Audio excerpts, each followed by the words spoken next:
संगत जी, अमूल्य प्रवचन के पृष्ठ 57 के अंतिम अनुच्छेद में हजूर जी ने कहा है, भगवान श्री राम अपने भक्तों के सदा समीप रहते हैं और अपने भक्तों के सारे दुख हर लेते हैं।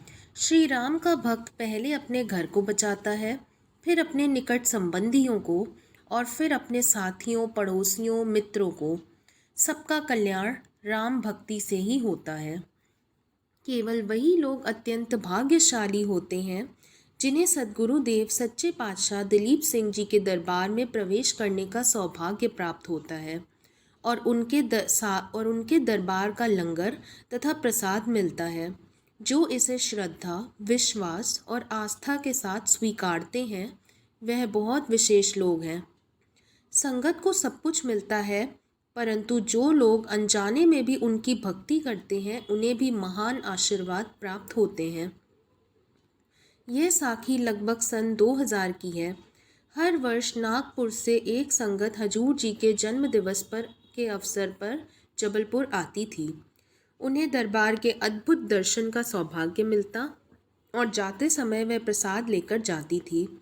इस प्रसाद की महिमा इतनी अधिक है कि शब्दों में इसका वर्णन करना कठिन होगा। जब पीलीभीत की संगत जन्म दिवस के अवसर पर जबलपुर से लंगर प्रसाद लेकर घर लौटती थी, तो वे यात्रा के दौरान उस लंगर को बड़े आदर और भक्ति से ग्रहण करती। और जब मुझे यह ज्ञात हुआ कि शेष प्रसाद का वे क्या करते, तब मैं उनकी हजूर जी और माता जी के प्रति श्रद्धा और प्रेम को देखकर नतमस्तक हो गया। वे किसान थे और उनके पास विशाल खेत थे। बचा हुआ लंगर वे आपस में बांटकर अपने अपने घर ले जाते, उसे सुखाकर कुछ भाग खेतों में डालते और शेष भाग को पीस कर गेहूं के आटे में मिला लेते, जो वे प्रतिदिन घर में उपयोग करते। आप कल्पना कर सकते हैं कि उनकी भावना और विश्वास कितना गहरा था। उनका मानना था कि लंगर का अन्न घर में सदा बना रहे और पूरा परिवार वर्ष भर उसका लाभ मिलता रहे। पूरे परिवार को उसका लाभ मिलता रहे। यह हजूर जी के प्रिय बच्चों की श्रद्धा और प्रेम का उदाहरण है, जो हम सबके लिए एक सीख है। नागपुर की एक संगत के घर में एक नौकरानी काम करती थी। वह पवित्र वातावरण और सत्कर्मी परिवार से बहुत प्रभावित हुई। वह अपनी गरीबी और बच्चों की पढ़ाई को लेकर हमेशा चिंतित रहती थी। बिना किसी को बताए उसने अपनी समस्या का एक अनोखा ढंग से हल निकाला।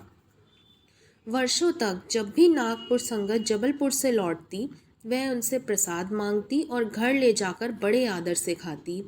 सन 2000 में जब संगत घर लौटी और नौकरानी ने प्रसाद मांगा, तब एक हाथ से उसने प्रसाद लिया और दूसरे हाथ से संगत को मिठाई का डिब्बा भेंट दिया। जब उसने कारण पूछा तो उसने कहा, आप लोग हजूर जी की इतनी महिमा गाते और सुनाते थे कि हजूर जी के चमत्कार सुन सुनकर मुझ में भी आस्था जग गई। मेरे घर में विपत्तियां इतनी बढ़ गई थी कि मैंने हजूर जी को ही अपना भगवान मान लिया। होली पर मैं आपसे प्रसाद मांग लेती थी और उसे घर ले जाकर सब परिवार वालों को खिलाती थी। हर कोई प्रसाद को बड़े आदर से खाता था। इस प्रसाद से मुझे यह आशीर्वाद मिला कि मेरा बड़ा बेटा इंजीनियरिंग परीक्षा में उत्तीर्ण हो गया है। यह मिठाई इसी खुशी में है। आज मेरे घर में जो पहली खुशी आई है, वह केवल आपके हजूर जी के कारण ही है। मैं हजूर जी का आभार शब्दों में व्यक्त नहीं कर सकती।